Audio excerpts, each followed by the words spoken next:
Hello, good morning, जोहार। मैं राजू और आप देख रहे हैं 24 झारखंड न्यूज। चलिए जानते हैं झारखंड की आज की 25 मुख्य बड़ी खबरों को।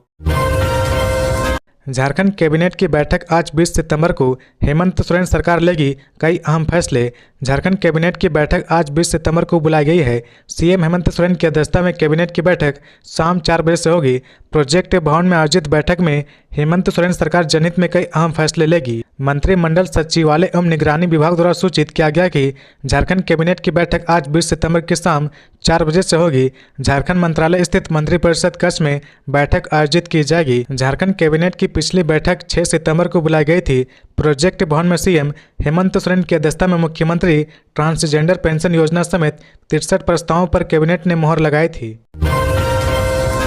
राष्ट्रपति द्रौपदी मुर्मू पहुंची रांची। बिरसा मुंडा एयरपोर्ट पर राज्यपाल और सीएम हेमंत ने किया स्वागत। पहले से निर्धारित कार्यक्रम के अनुसार राष्ट्रपति द्रौपदी मुर्मू रांची पहुंच गई है। बिरसा मुंडा एयरपोर्ट पर राज्यपाल संतोष कुमार गंगवार और सीएम हेमंत सोरेन राष्ट्रपति का स्वागत किया। मिली खबर के मुताबिक राष्ट्रपति द्रौपदी मुर्मू आज नामकुम में स्थित Indian council of agriculture research के कार्यक्रम में शिरकत करेंगी। उनके दौरे के लिए सुरक्षा के व्यापक प्रबंध किए गए हैं। रांची एयरपोर्ट से लेकर राजभवन तक नो फ्लाई जोन घोषित किया गया है। वे 2 दिन के झारखंड दौरे पर हैं। बिरसा मुंडा एयरपोर्ट हिनू चौक से राजेंद्र चौक से सुजाता चौक से होटल रेडिएशन ब्लू के 200 मीटर की परिधि में नो फ्लाई जोन घोषित किया गया है।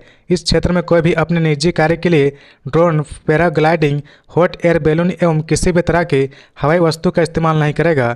राष्ट्रपति की सुरक्षा में 6 आईपीएस, 10 डीएसपी, 25 इंस्पेक्टर, 20 दरोगा और 2000 से अधिक अतिरिक्त जवान तैनात किए गए हैं। इसके अलावा बम निरोधक दस्ता, जेएफआईआरबी रैप और जगुआर की टीम भी तैनात की गई है।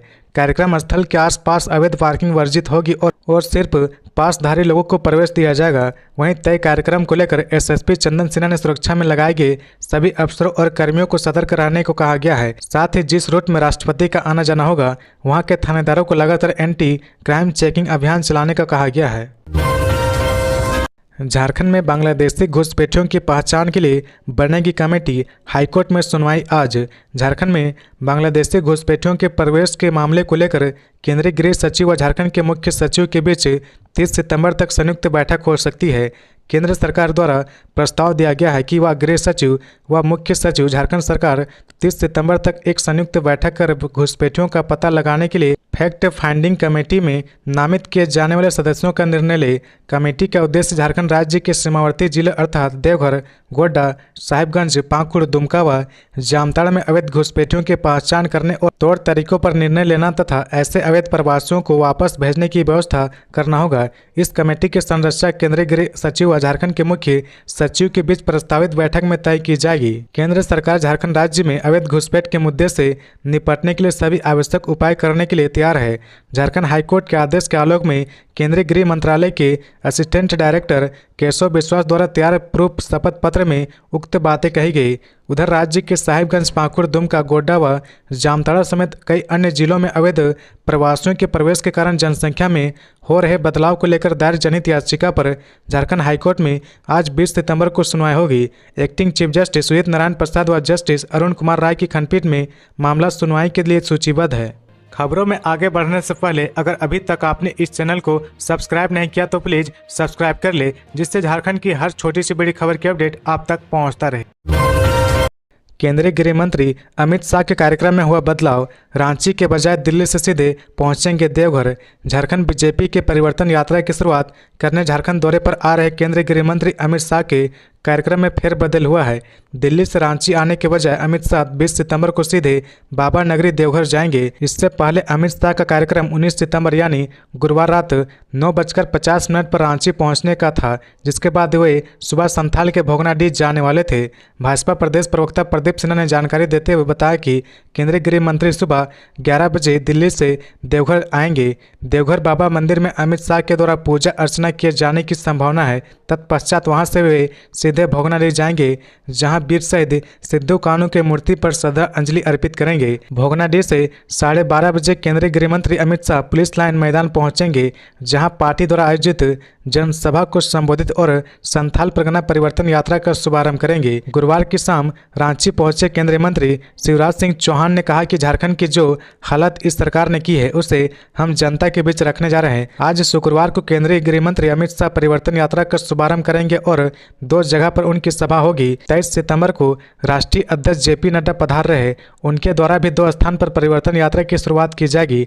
झारखंड की दुर्दशा व्यथा कथा को वह जनता के बीच रखेंगे और इस सरकार को उखाड़ फेंकने का झारखंड की जनता ने मन बना लिया है। इस यात्रा से नया जागरण होगा और परिवर्तन यात्रा से परिवर्तन की आंधी चलेगी। इससे झारखंड सरकार उखड़ेगी और भारतीय जनता पार्टी एनडीए की सरकार बनेगी। जेएसएससी सीजीएल परीक्षा से पहले सीएम हेमंत सोरेन ने की हाई लेवल मीटिंग, दिए गए निर्देश। मुख्यमंत्री हेमंत सोरेन की अध्यक्षता में झारखंड कर्मचारी चयन आयोग जेएसएससी द्वारा आयोजित झारखंड सामान्य स्नातक योग्यताधारी संयुक्त प्रतियोगिता परीक्षा 2023 के सफल क्रियान्वयन एवं संचालन के लिए परीक्षा की पूर्व संध्या पर हाई लेवल मीटिंग की गई। कांके रोड स्थित मुख्यमंत्री आवास पर वीडियो कॉन्फ्रेंसिंग के जरिए यह बैठक हुई। मुख्यमंत्री हेमंत सोरेन ने अधिकारियों को निर्देश दिया कि जेएसएससी सीजीएल की परीक्षा के लिए जेएसएससी ने जो एसओपी तैयार किया है उसका किसी भी सूरत में उल्लंघन ना हो। अधिकारी इसे सुनिश्चित करें परीक्षा संचालन के लिए बनाए गए एसओपी का उल्लंघन करने वाले पर कड़ी से कड़ी कार्रवाई की जाएगी। मुख्यमंत्री हेमंत सोरेन ने सभी जिलों के उपायुक्त एवं पुलिस अधीक्षक को यह निर्देश दिया कि आगामी 2 दिनों तक सभी परीक्षा केंद्रों के आसपास के hotel, lodge, hostels, guest house सहित ठहरने के सभी जगहों पर झारखंड कर्मचारी चयन आयोग द्वारा जारी एसओपी की प्रतियां अवश्य चिपकाएं। इन सभी संस्थानों के मालिक को नियम कानून के बारे में बताएं। सीएम ने कहा कि लोगों को यह भी बताएं कि परीक्षा से संबंधित कोई गलत सूचना या अफवाह उनके संस्थान में ठहरने वाले लोग फैलाएंगे तो दोषी लोगों के साथ साथ उस संस्थान के मालिक पर भी सख्त कार्रवाई की जाएगी। मुख्यमंत्री ने कहा कि चुस्त दुरुस्त सुरक्षा व्यवस्था सुनिश्चित करें, जिला स्तर पर अस्थायी नियंत्रण कक्ष स्थापित करें, परीक्षा केंद्रों पर डिजिटल गैजेट के इस्तेमाल पर रोक सुनिश्चित करें, परीक्षा केंद्रों में सीसीटीवी कैमरे में कोई गड़बड़ी ना हो इससे पहले सुनिश्चित कर ले। मुख्यमंत्री ने एग्जाम सेंटर कैंपस के मुख्य गेट पर भी सीसीटीवी कैमरा लगाने के निर्देश दिए हैं ताकि वहां की गतिविधियों पर नजर रखी जा सके। मुख्यमंत्री ने कहा कि हर स्तर पर सतत निगरानी की व्यवस्था सुनिश्चित करे, सोशल मीडिया साइट्स की भी मॉनिटरिंग करे। झारखंड में जेएसएससी सीजीएल परीक्षा 21 और 22 सितंबर 2024 को आयोजित की गई है।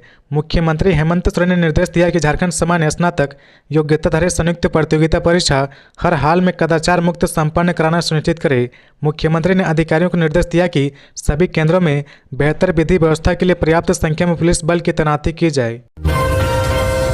दुष्कर्म के आरोपी को कोर्ट ने सुनाई 10 साल सश्रम कारावास की सजा। रांची सिविल कोर्ट द्वारा दुष्कर्म के आरोपी विनोद राम को 10 साल सश्रम कारावास की सजा सुनाई गई है। सजा के साथ ही अदालत ने विनोद पर 10,000 रुपये का जुर्माना भी लगाया है। गुरुवार को सिविल कोर्ट के अपर न्यायायुक्त विशाल श्रीवास्तव की अदालत ने दुष्कर्म के दोषी के लिए सजा का ऐलान किया।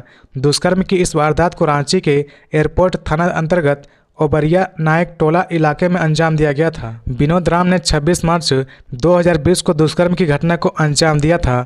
मामले में पीड़िता के द्वारा प्राथमिकी दर्ज करवाई गई थी। दर्ज रिपोर्ट के अनुसार जब पीड़िता धान कुटाने मिल गई थी तब विनोद राम उससे बहला फुसला कर तालाब के किनारे लीची बागान की तरफ ले गया। इसके बाद उसने पीड़िता के साथ जबरन शारीरिक संबंध बनाए। दुष्कर्म के बाद विनोद ने पीड़िता को धमकी दी कि अगर घटना की जानकारी किसी को दी तो उसे जान से मार देगा। इस मामले में सुनवाई के दौरान अभियोजक पक्ष ने पीड़िता सहित करीब 7 गवाहों को कोर्ट में पेश किया। पुलिस कर्मियों को 1 करोड़ का मुफ्त एक्सीडेंटल क्लेम मिलेगा। झारखंड पुलिस और एसबीआई के बीच एमओयू। झारखंड पुलिस के सभी अधिकारियों और कर्मियों को स्टेट बैंक ऑफ इंडिया की तरफ से एक्सीडेंटल क्लेम मिलेगा। गुरुवार को झारखंड पुलिस मुख्यालय में स्टेट बैंक और झारखंड पुलिस के बीच एमओयू का हस्ताक्षर किया गया। पुलिस सेवा के दौरान किसी भी तरह की दुर्घटना में मौत होने पर आश्रितों को इसका लाभ मिलेगा। नक्सल अभियान हो या फिर सड़क दुर्घटना, दोनों मामले में ही एसबीआई की तरफ से एक्सीडेंटल क्लेम का लाभ पुलिसकर्मी को मिलेगा। झारखंड के डीजीपी अनुराग गुप्ता ने बताया कि झारखंड पुलिस के अधिकारियों और जवानों को व्यक्तिगत दुर्घटना मृत्यु बीमा 1 करोड़ अस्थायी पूर्ण विकलांगता पर 1 करोड़, अस्थायी आंशिक विकलांगता पर 80 लाख तक, वायुयान दुर्घटना पर 1 करोड़ 60 लाख रुपए, नक्सल हिंसा, उग्रवादी एवं आपराधिक कर्मी द्वारा घात लगाकर किए गए हमलों में शहीदों के आश्रित को अतिरिक्त 10 लाख रुपए का प्रावधान किया गया है। साथ ही 10 लाख तक ऋण माफी की सुविधा दी जा रही। पहली बार झारखंड पुलिस एवं भारतीय स्टेट बैंक के बीच सामान्य मृत्यु पर भी 10 लाख रुपए, व्यक्तिगत दुर्घटना में मृत्यु होने पर आश्रित बच्चे की उच्चतर शिक्षा के लिए बीमा राशि 10 लाख तथा अविवाहित बच्चों के विवाह हेतु भी बीमा राशि अधिकतम 10 लाख दिए जाने का प्रावधान है। साथ ही स्वैच्छिक मेडिकल सुपर टॉप अप सुविधा, जिसमें परिवार के 4 सदस्यों के लिए सिर्फ 2,495 रुपये में 30 लाख रुपए तथा 1,995 रुपये में 15 लाख रुपए का और वैकल्पिक सुविधा उपलब्ध कराई गई है। दुमका में फर्नीचर व्यवसाय से 3 लाख रुपए छीनकर भागे 2 बाइक सवार, जांच में जुटी पुलिस। बाइक सवार 2 युवक ने गुरुवार की दोपहर गांधी मैदान के समीप एक होटल से खाना खाकर निकल रहे लकड़ी व्यवसायी तपेश शर्मा से 3 लाख रुपए छीन लिए। अपराधी पैसा छीनने के बाद साथी के साथ फरार हो गए। पुलिस को सीसीटीवी में पैसा छीनने वाला का चेहरा दिखा। इसी के आधार पर पुलिस अपराधियों की तलाश कर रही। नगर थाना के रसिकपुर गवालापाड़ा निवासी तपेश शर्मा फर्नीचर का कारोबार करते हैं। ऑर्डर पर घर में ही फर्नीचर तैयार करते हैं। उनके बैंक खाते में एक व्यक्ति ने काम कराने के लिए 3 लाख रुपए डाला था। दोपहर को वह एक भाई समेत 3 लोगों के साथ ऑटो से पैसा निकालने के लिए SBI की बाजार शाखा में गए। 3 लाख की निकासी करने के बाद सारा पैसा एक पॉलीथीन पैकेट में रखा और खाना खाने के लिए पहले बाईपास रोड स्थित होटल गए। होटल बंद होने पर तीनों गांधी मैदान चौक स्थित सागर होटल गए। तीनों ने वहां पर खाना खाए। पैसा छीनने वाला युवक भी उनका काफी देर से पीछा कर रहा था। वह दूसरी टेबल पर खाना खा रहा था। तपेश शर्मा जैसे खाना खाकर ऑटो रिक्शा की ओर बढ़ने लगे, तभी पहले से खाना खा रहा युवक पीछे से आया और रुपए का पैकेट छीन लिया। उसका एक साथी पहले से बाइक स्टार्ट कर खड़ा था। युवक उस बाइक पर बैठकर फरार हो गया। सूचना मिलते नगर थाना की पुलिस मौके पर पहुंची और तपेश से घटना की जानकारी ली। पुलिस को होटल के सीसीटीवी से पैसा छीनने वाले युवक का चेहरा दिखा। वह उसी के आधार पर अपराधी तक पहुंचने का प्रयास कर रही। इधर दिन दहाड़े छिनताई के बाद एसपी ने कंट्रोल रूम जाकर सीसीटीवी खंगाला। हालांकि अपराधियों का कुछ पता नहीं चला। युवा आजसू ने कहा, हेमंत सरकार की उदासीनता ने युवाओं को नशे के दलदल में धकेल दिया है। झारखंड सरकार खनिज एक्सपोर्ट करने वाले झारखंड को मादक पदार्थ एक्सपोर्ट करने वाला राज्य बनाने की तैयारी में है। नशे के कारोबार को रोकने के प्रति सरकार की उदासीनता ने युवाओं को नशे के दलदल में धकेल दिया है। राज्य में पिछले कुछ सालों से नशे का कारोबार काफ़ी तेजी से फल फूल रहा। सरकार का संरक्षण प्राप्त ड्रग्स माफियाओं और पेडलरों ने अपना जाल विद्यालय, महाविद्यालय, विश्वविद्यालय से लेकर खेल के मैदान और हर चौक चौराहों पर फैला दिया है। राज्य में अवैध रूप से फलता फूलता नशे का कारोबार और नशे के सौदागरों की सक्रियता चिंता का विषय है। ये सभी बातें युवा आजसू के राज्य संयोजक गौतम सिंह ने आजसू पार्टी केंद्रीय कार्यालय में आयोजित प्रेस वार्ता के दौरान कही। युवा आजसू इस गंभीर विषय को लेकर लगातार प्रयास कर रही। कई बार जिला प्रशासन को ज्ञापन सौंपा गया है, मगर जिला प्रशासन उदासीन बना रहा। कैलाश यादव ने कहा, वन नेशन वन इलेक्शन क्षेत्रीय दलों को समाप्त करने की साजिश। प्रदेश राजद महासचिव सह मीडिया प्रभारी कैलाश यादव ने वन नेशन वन इलेक्शन पर प्रतिक्रिया व्यक्त करते हुए कहा कि यह एजेंडा भारतीय लोकतंत्र के सामाजिक व्यवहार के खिलाफ है, क्योंकि दुनिया के सबसे बड़े लोकतंत्र में पंचायती राज्य व्यवस्था काफ़ी अहम योजना है। प्रत्येक 5 वर्ष पर शहरी एवं ग्रामीण के लिए नगर निगम, नगर पंचायत एवं संसदीय चुनाव कराने की संवैधानिक एवं लोकतांत्रिक व्यवस्था बनी हुई है। विदित हो कि देश में राष्ट्रीय दलों के अलावा अनेकों क्षेत्रीय दल के अपने विचारधारा और नीति सिद्धांत है। जिस देश में जातीय व्यवस्था, जातीय जनगणना और आरक्षण की व्यवस्था चरम पर हो, वहाँ वन नेशन वन इलेक्शन सफल नहीं हो सकती। इसे जबरन नहीं थोपा जा सकता है। किसी भी हाल में यह फैसला सफल नहीं हो सकता।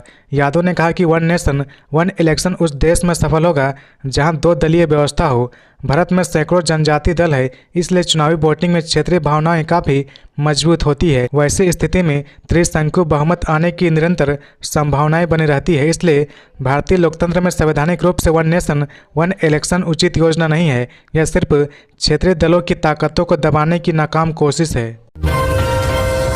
जेएसएससी सीजीएल परीक्षा की तारीख बढ़ाने की मांग को लेकर बाबूलाल मरांडी के पास पहुंचे अभ्यर्थी। जेएसएससी सीजीएल की परीक्षा का आयोजन 21 और 22 सितंबर 2024 को राज्य भर में निर्धारित परीक्षा केंद्रों पर करवाया जाएगा। वहीं नक्सली संगठन भाकपा माओवादी भी 21 सितंबर से 27 सितंबर तक स्थापना सप्ताह मनाएंगे। ऐसे में छात्रों की मांग है कि परीक्षा की तारीख को बदल दिया जाए। गुरुवार को बीजेपी प्रदेश कार्यालय में भाजपा प्रदेश अध्यक्ष बाबूलाल मरांडी से जेएसएससी सीजीएल परीक्षा की तैयारी कर रहे अभ्यर्थी से मुलाकात की। मुलाकात में हेमंत सरकार द्वारा तय तारीख को बदलने के लिए अभ्यर्थी ने ज्ञापन सौंपा। अभ्यर्थियों का कहना है कि तय तारीख के अंतराल में ही झारखंड में नक्सली स्थापना दिवस मनाया जाता है और ऐसे समय में अभ्यर्थी द्वारा परीक्षा में शामिल होना काफ़ी जानलेवा हो सकता है। इस संदर्भ में बाबूलाल मरांडी ने उपस्थित अभ्यर्थियों की मांगों को सुना एवं यथासंभव मदद करने का आश्वासन दिया। वर्ल्ड फूड इंडिया झारखंड के मशरूम से बने डिश का लुत्फ उठा रहे लोग। बन्ना गुप्ता ने किया स्टॉल का उद्घाटन। दिल्ली के प्रगति मैदान में 19 से 22 सितंबर तक आयोजित हो रही mega food event world food India 2024 के तीसरे संस्करण में प्रगति मैदान के हैंगर नंबर 1 में झारखंड के स्वास्थ्य, चिकित्सक, शिक्षा एवं परिवार कल्याण और खाद्य, सार्वजनिक वितरण एवं उपभोक्ता मामले विभाग के मंत्री बन्ना गुप्ता ने झारखंड पैवेलियन का उद्घाटन किया। बन्ना गुप्ता ने कहा कि इस mega food event world food India 2024 के तीसरे संस्करण में झारखंड पैवेलियन का मुख्य उद्देश्य विश्व भर से आए देश के भागीदार और नए निवेशकों के लिए उपयुक्त राज्य झारखंड में निवेश के लिए प्रोत्साहित करना, साथ ही साथ झारखंड प्रदेश के फूड प्रोसेसिंग इकाइयों के उत्पादों को लोगों तक पहुंचाना है। इस अवसर पर मंत्री द्वारा Jharkhand food and feed processing industry policy का विमोचन किया गया। वर्ल्ड फूड इंडिया 2024 के अवसर पर उद्योग सचिव श्री जितेंद्र सिंह ने बताया कि इस वर्ष उद्योग विभाग झारखंड सरकार ने इस मेगा फूड इवेंट में 13 प्रदर्शनी सह बिक्री स्टॉल लगाई है, जिसमें 3 स्टॉल झारखंड सरकार के विभाग या उपक्रम के बाकी निजी संस्थानों के स्टॉल है। उन्होंने कहा कि झारखंड राज्य प्रकृति का खजाना है। झारखंड राज्य में बहुत से खाद्य प्रसंस्करण से जुड़े उत्पाद उत्पादित किए जा रहे हैं, जिनकी बिक्री देश प्रदेश के अलावा विदेशों तक में की जा रही। इस इवेंट से हजारों उत्पादों को विश्व स्तरीय पटल मिलेगा। तो ये थी आज की झारखंड की टॉप बड़ी खबरें। इसी तरह झारखंड की हर छोटी सी बड़ी खबर देखने के लिए आप हमारे चैनल 24 झारखंड न्यूज को सब्सक्राइब करके बेल आइकन प्रेस कर ले, जिससे झारखंड की हर छोटी सी बड़ी खबर की अपडेट आप तक पहुंचता रहे। तो आज के लिए बस इतना ही। हमें दीजिए इजाजत, फिर मिलते हैं नेक्स्ट न्यूज में।